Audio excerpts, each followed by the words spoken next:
In this tutorial, we're going to take a look at the divisibility rule for the number 10. And the rule is pretty straightforward for 10. It's probably one of the easier divisibility rules.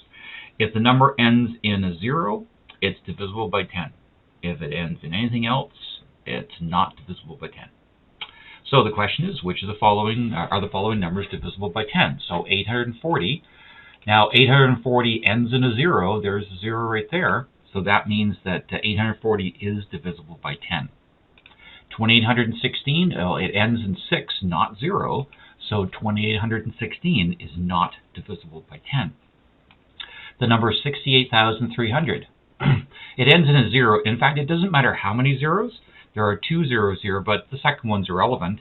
If it ends just in that 0 there, then 68,300 is divisible by 10.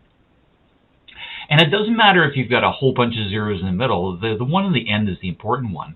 6,000,005 ends in a 5, not a 0. So 6,000,005 is not divisible by 10 because it doesn't end in a 0. So if it ends in a 0, it's divisible by 10. Anything else is not divisible by 10. And that's the end of the tutorial.